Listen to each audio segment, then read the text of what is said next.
Bonjour, bienvenue au Message Lumière. C'est une joie pour Alain et moi ce matin de vous retrouver.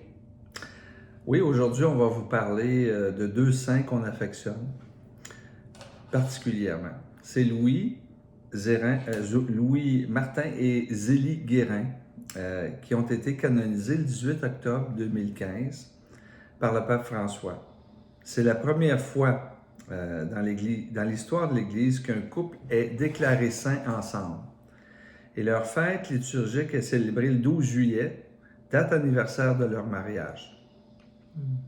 Ce couple nous rejoint beaucoup, entre autres parce qu'on aime particulièrement leur fille Sainte-Thérèse de l'Enfant Jésus. Et c'est d'ailleurs pour cette raison qu'on s'est mariés le 1er octobre 1994. 6 ans après notre mariage, une de nos amies nous donne providentiellement un livre en cadeau. C'est Histoire d'une famille. Un vieux livre. Un très vieux livre. Le foyer où s'épanouit Sainte-Thérèse de Lisieux. Livre qui a été publié en 1946. C'est à ce moment que nous avons découvert le couple Martin. C'est une vie vraiment inspirante pour nous. Et on va vous en parler. Pendant cette neuvaine à l'amour, parlons tout d'abord de l'amour qu'ils avaient tous les deux pour Dieu. Dieu premier servi. C'était leur devise. Je l'ai mentionné un peu en décembre passé, mais c'était l'orientation de vie de ces saints époux, Martin. L'Eucharistie était le lieu primordial du ressourcement spirituel de leur couple.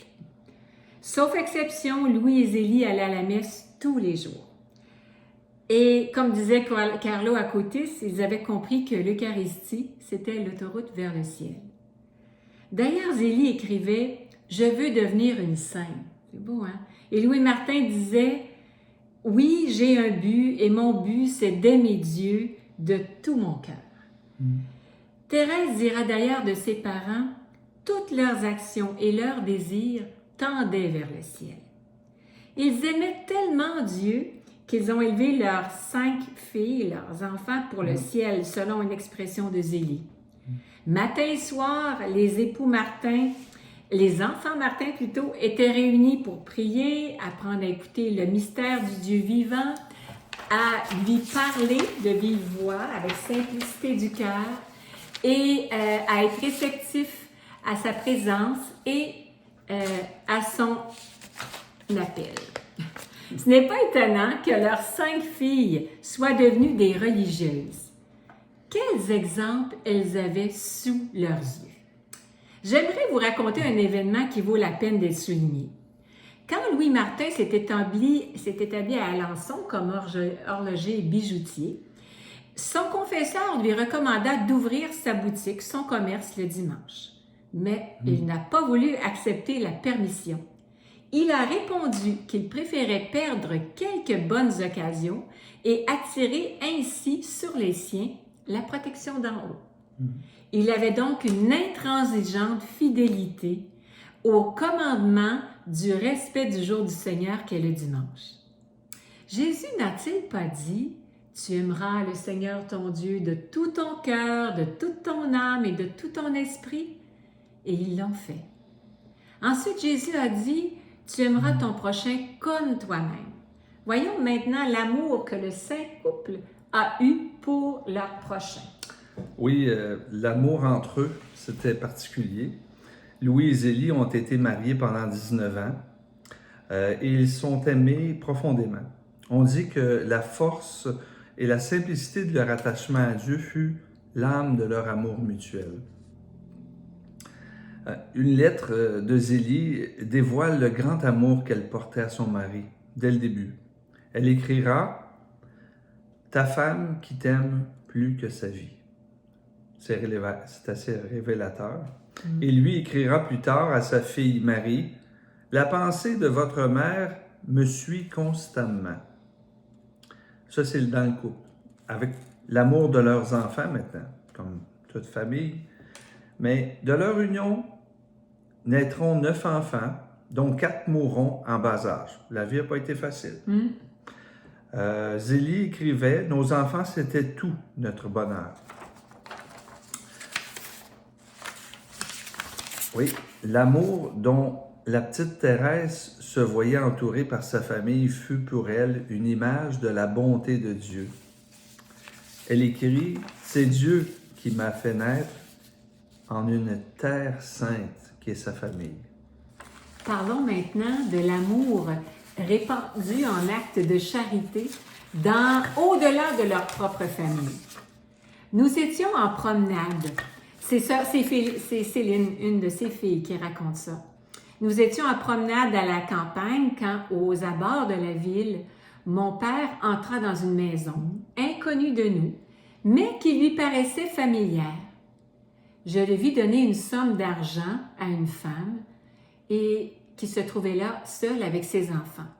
Très surprise, je lui dis, « Papa, tu la connais donc, cette personne-là? » « Oui, me répondit-il, c'est une malheureuse que son mari abandonne par période et que j'ai pris l'habitude de secourir. » Un autre exemple, c'est une servante des Martins, raconte aussi à propos de Zélie.